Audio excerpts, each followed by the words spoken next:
재개 신고는 전자문서에한 신고가 가능하다. 전자문서에한 신고가 가능하다. 이런 거 알아두시면 되고요. 그다음에 등록증 반환입니다.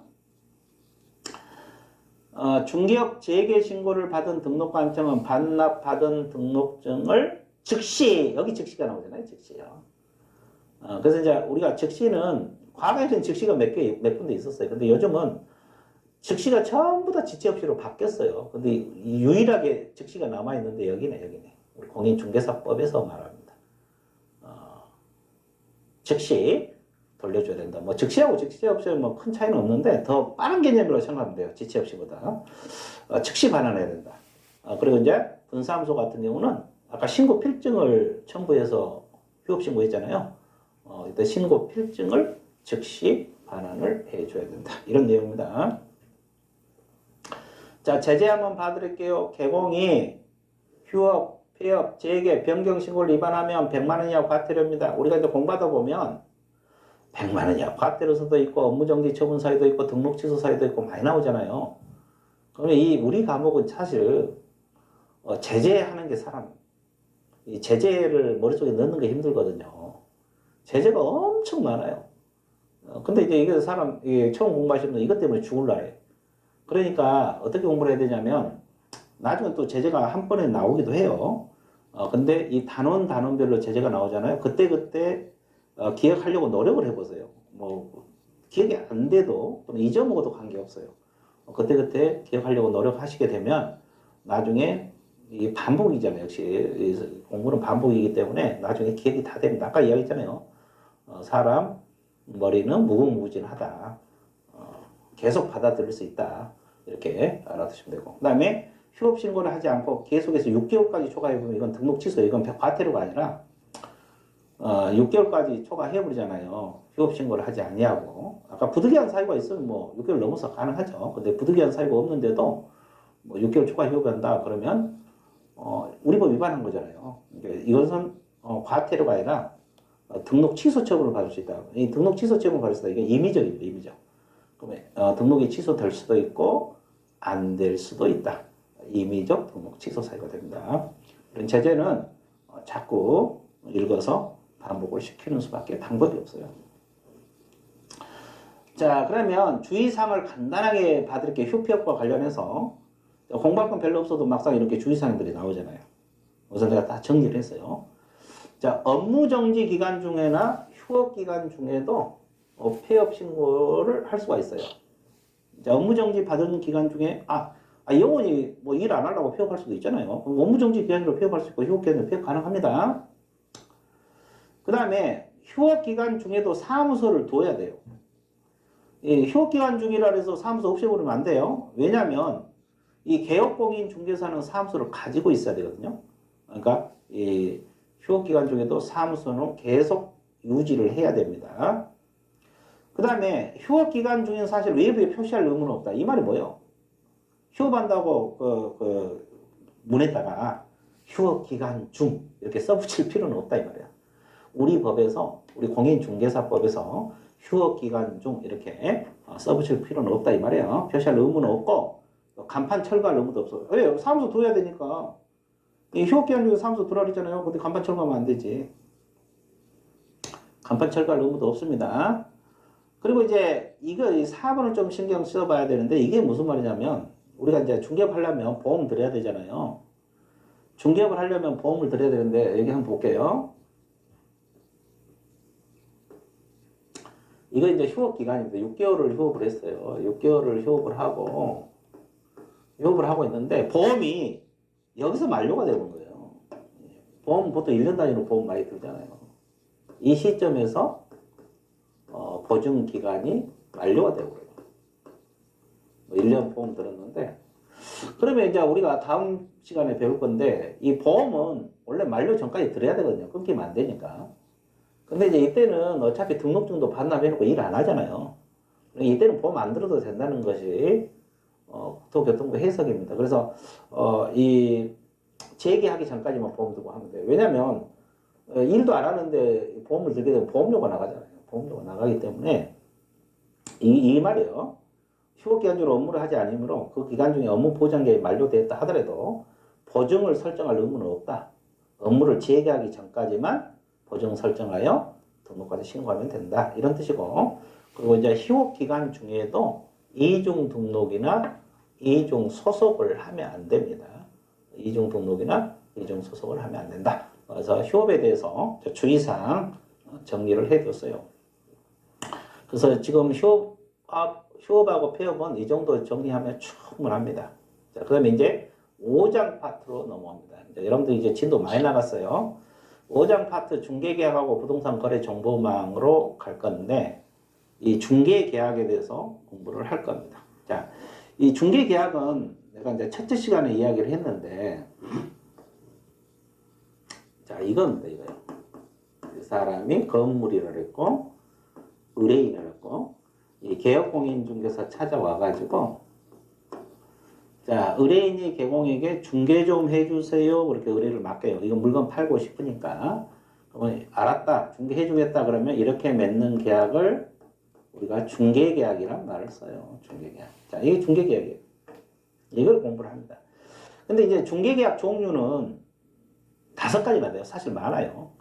근데 우리 공인중개사법에서 배울 중개계약 종류는 2가지. 그럼 나머지 종류는 어디서 배우냐? 저 실무 쪽에. 뒤쪽 중개 실무 쪽에서 다루게 될 겁니다. 그래서 이 중개계약은 이제 여기 법에서 지금 우리가 이게 지금 한 게 공인중개사법이잖아요. 여기서는 일반 중개계약하고 전속 중개계약이라고 있어요. 여기서는 이제 2가지를 다룰 겁니다. 여기서는 나머지 중개계약 종류들은 물론 뭐 우리가 배우기는 배워요. 어차피 시험 공부를 다 해야 되니까 저 뒤쪽에서 중개 실무 쪽에서 다루게 될 거고, 여기서는 일반 중개계약하고 전속 중개계약 이 2가지를 다룬다는 거. 그래서 이제 이거 의 내용 이런 걸 공부를 합니다. 자, 그러면 일반 중개계약은 뭐냐? 일반 중개계약은 봐드릴게요. 이겁니다.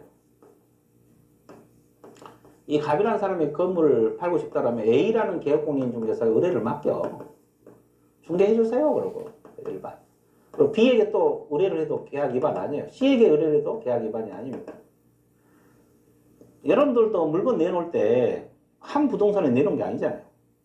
A 부동산에 또는 B 부동산에 C 부동산에 D 부동산에 내놓고 거기서 거래를 성사시킨 개공에게 보수를 지급하는 게 일반이야. 그러면 예를 들어서 B가 계약을 성사시켰다 가정을 해봐요. 거래 계약을 성사했다. 그럼 B는 보수를 받아요. A하고 C는 보수 못 받아. 이게 일반 중개계약이에요.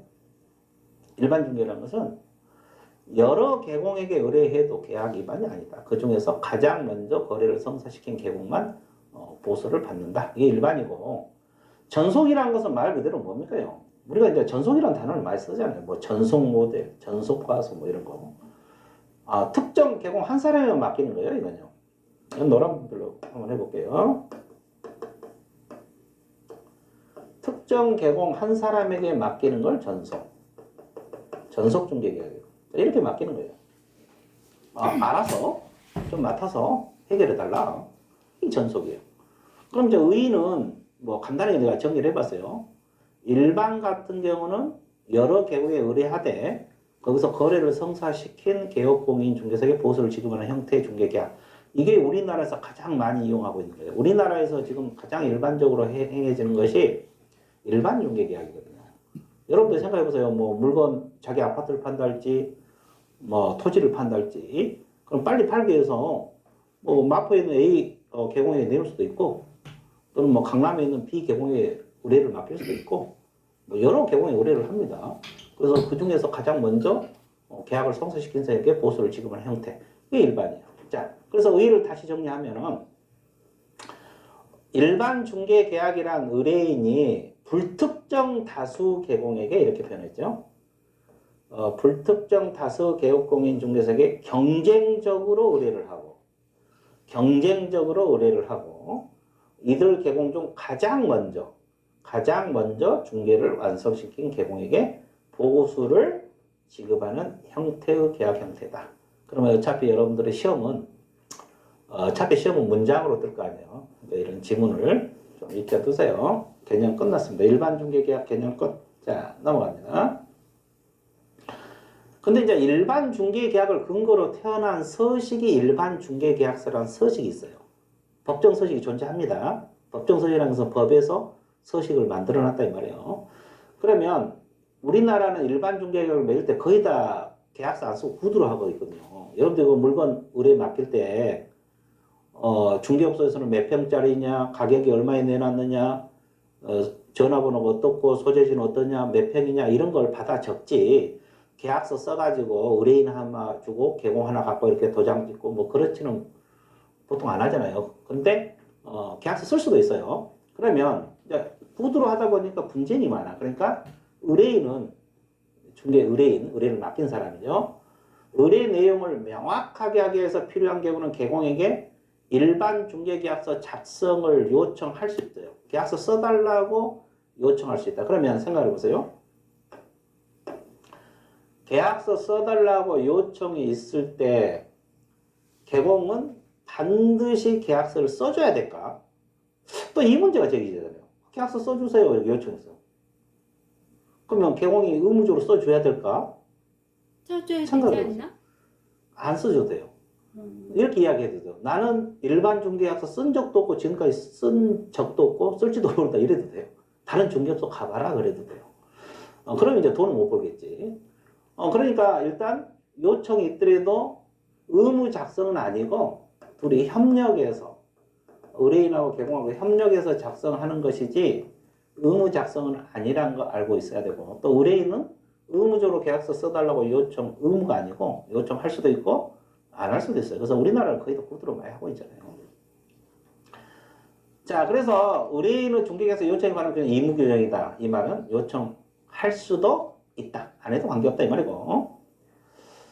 자, 그 다음에 2번을 보면 개공과 의뢰인에게 일반 중개계약을 맺어서 일반 중개계약서가 작성되더라도 의뢰인은 다른 개공에게 의뢰할 수도 있다.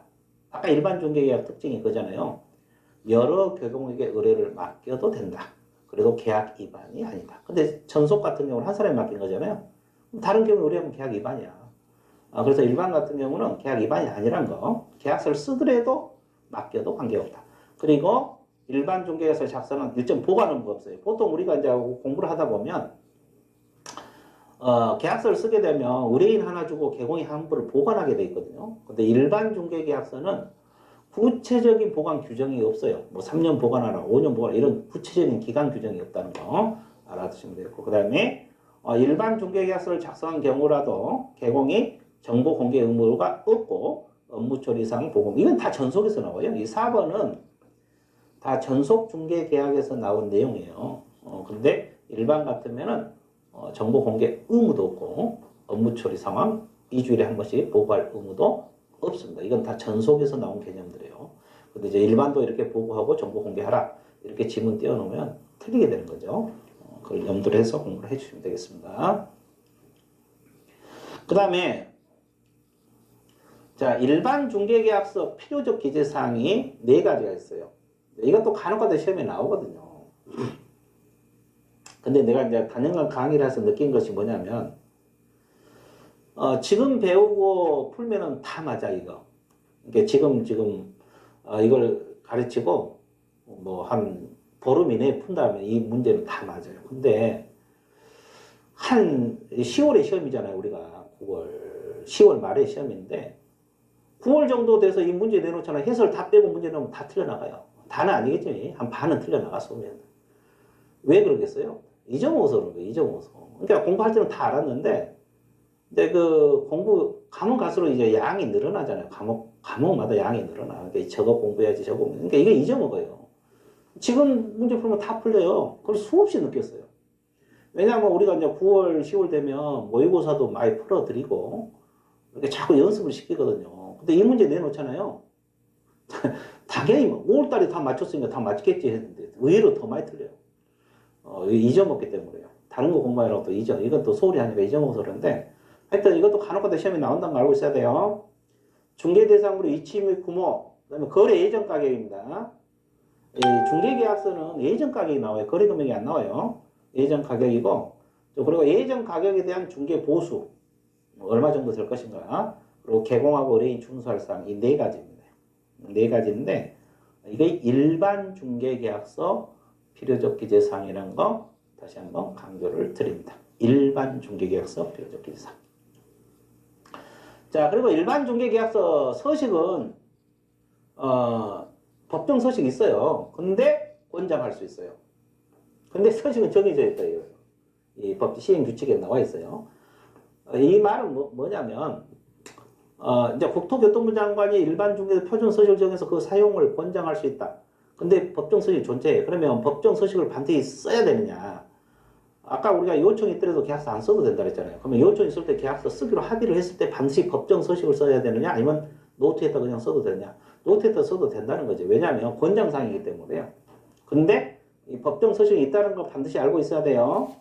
법정 서식은 존재하되 국장이 그 사용을 권장할 수 있다. 그러니까 나는 이 법에 나온 서식을 안 쓰겠다. 기본서에 법정 서식 다 들어가 있어요. 계약서 서식이 계약서가 있다고. 그 서식을 안 쓰고 노트에다 나는 써도 된다는 거지.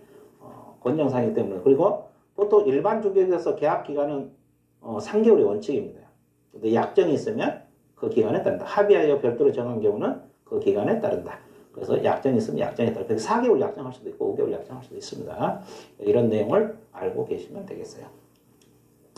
자, 그래서 일반 중개 계약에 대해서 종합적으로 이제 공부를 해봤고, 이제 아까 우리가 공인중개사법에서는 일반 중개 계약하고 전속 두 가지를 다룬다 그랬잖아요. 전속에 대해서 봐볼게요. 아까도 한번 간단히 봤지만 전속이라는 것은 딱 한 사람이 맡기는 거예요. 이 물건 팔고 싶으니까 중개 좀 해주세요. 이렇게 맡기는 것을 전속 중개 계약이라고 말했어요. 한 사람이 맡기는 것을 전속 중개 계약. 그러면 아까 일반 같은 경우는 뭐라 그랬어요? 다른 계공에 의뢰해도 괜찮다 그랬죠. 근데 이 전속 같은 건 이 사람이 맡겼잖아요. 근데 비계공에 의뢰했다고 가정을 해봐요. 그리고 비계공이 이 거래를 성사시켰다고 가정을 해봐요. 그러면 B는 당연히 계약서 썼으니까 중개 보수를 받겠죠? 근데 이 A가 뭐예요? 자기하고 전속을 맺었는데 이 사람이 계약 위반한 거잖아요. 그러면 의뢰인은 위약금을 물어야 돼요. 위약금. 그러니까 이 개공은 위약금을 청구하는 거고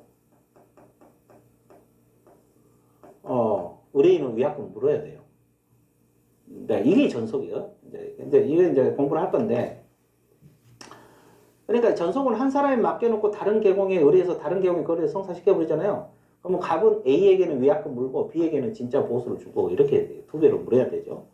그러니까 전속을 맺으면 그 사람이 맡겨야 돼. 믿고 맡겨야 되는데 일반 중개계약처럼 다른 데 의뢰를 해서 거래가 끝났다 그러면 의뢰인은 위약금을 지불을 해야 됩니다. 이제 이런 게 특징이에요. 그래서 이제 그걸 구체적으로 공부할 겁니다. 자, 전속 중개계약 의의를 보시게 되면 의뢰인이 의뢰함에 있어서 특정한 개업공인중개사를 정하여 이 지문 한 사람이 맡긴다 이 말이에요. 그 개업공인중개사에 한하여 당해 중개대상을 중개하도록 하는 중개계약을 말한다. 자, 한 사람이 맡긴다는 거죠. 근데 이 뒷지문 의뢰인이 스스로 발견한 상대방과 계약을 성립시킨 경우에는 보수를 지급할 필요가 없다. 이 지문. 좀 이따 공부할 거예요. 의뢰인이 스스로 발견한, 이게 전속 중개 계약 기간 동안 의뢰인이 스스로 발견해서 자기들끼리 계약해버려요. 그럴 때는 보수를 지급할 의무는 없어. 근데 무엇은 지급해야 되느냐? 실비를 지급합니다. 실비. 실비는 지급합니다. 이제 실비가 중개보수 50% 보내서 지급을 해요. 이 실비. 실비라는 것은 실제 들어간 비용들, 중개하다 보면 비용들이 들어가잖아요. 근데 이제 이 시험에 의의 문제가 나오잖아요. 이걸 많이 틀려, 수험자들은. 왜냐? 대충 공부해 놓으니까. 전속은 한 사람이 맡긴다. 이것만 공부, 위에 것만 공부를 해 놓으니까 이런 문제가 발생을 해요. 여기까지만 해 놓으니까 이제 이 뒷지문에서 다 틀려나가요. 의의 문제가 나왔을 때. 이걸 정확하게 알아두셔야 돼요. 특정 개공 한 사람이 맡긴 건 전속이 맞아요. 근데 스스로 발견한 상대방과 계약을 했을 때는 보수는 지급할 의무가 없다. 그렇다고 전혀 지급하지 않느냐? 아니고 실비. 비용은 지불할 의무가 있습니다. 자, 그래서 이 뒷지문 이 법 조항이죠. 이 지문을 좀 신경을 써 주셔야 돼요. 그러니까 내가 무척 강조하지만 우리 공인중개사법 대충 공부하면 안 된다. 그래서 정확하게 알아야 돼요. 이해했다고 고개만 끄덕끄덕 절대 점수 안 나옵니다.